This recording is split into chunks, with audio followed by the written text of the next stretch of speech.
ఒకప్పుడు రామాపురం అనే చిన్న గ్రామంలో వెంకయ్య అనే రైతు నివసించేవాడు. అతని జీవితం అంతా భూమితోనే ముడిపడి ఉండేది. తెల్లవారితే పొలానికి వెళ్లడం, సాయంత్రం ఇంటికి రావడం అతని దినచర్య. వాన వచ్చినా, ఎండ మండినా, చలి గట్టిగా ఉన్నా, తన పంటల కోసం కష్టపడడం అతని స్వభావం. రైతు అంటే భూమిని నమ్ముకుని జీవించే మనిషి అని వెంకయ్య నమ్మకం. వర్షాలు సమయానికి పడకపోవడంతో ఆ సంవత్సరం గ్రామంలోని రైతులందరికీ తీవ్ర ఇబ్బందులు వచ్చాయి. చెరువులు ఎండిపోయాయి, బావుల్లో నీరు తగ్గిపోయింది. కొందరు రైతులు నిరాశతో పొలాలు వదిలి పట్టణాలకు వెళ్లాలని ఆలోచించారు. కానీ వెంకయ్య మాత్రం ధైర్యం కోల్పోలేదు. భూమిని వదిలిపెడితే మనల్ని మనమే వదిలిపెట్టుకున్నట్లే అని తన మనసులో అనుకున్నాడు.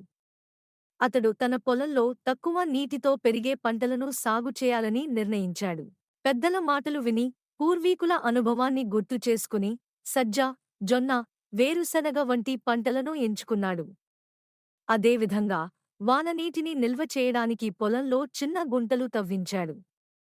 తన దగ్గర ఉన్న పశువుల ఎరువును ఉపయోగించి సహజ సాగు ప్రారంభించాడు. మొదట్లో గ్రామస్తులు వెంకయ్యను చూసి నవ్వారు. నీ ప్రయత్నం వృధా అన్నారు. కాని వెంకయ్య కష్టాన్ని ఆపలేదు. రోజూ పొలంలో పనిచేస్తూ, మొక్కలతో మాట్లాడినట్టు శ్రద్ధగా చూసుకున్నాడు. కొద్దికాలానికి వర్షం కురిసింది. ఎక్కువగా కాకపోయినా వెంకయ్య చేసిన ఏర్పాట్ల వల్ల ఆ నీరు పొలంలో నిలిచింది. కాలక్రమేణా పంటలు బాగా పెరిగాయి. చుట్టుపక్కల పొలాలు ఎండిపోయినా వెంకయ్య పొలం పచ్చగా కనిపించింది. పంట కోత సమయానికి మంచి దిగుబడి వచ్చింది.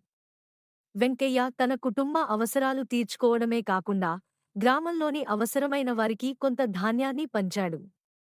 ఈ విషయం రాజు చెవిన పడింది. రాజు వెంకయ్యను పిలిపించి, నీ విజయానికి కారణం ఏమిటి? అని అడిగాడు.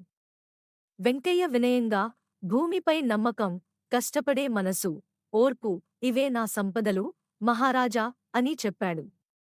రాజు అతడిని సత్కరించి గ్రామానికి సాగునీటి సౌకర్యాలు కల్పించాడు. ఆ రోజునుంచి వెంకయ్య కథ గ్రామంలోని యువతకు ప్రేరణగా మారింది. ఈ కథ మనకు ఒక ముఖ్యమైన బోధ ఇస్తుంది. రైతు కష్టమే దేశానికి బలం. ఓర్పు, జ్ఞానం, నమ్మకం ఉంటే ఎలాంటి కష్టాన్నైనా దాటవచ్చు.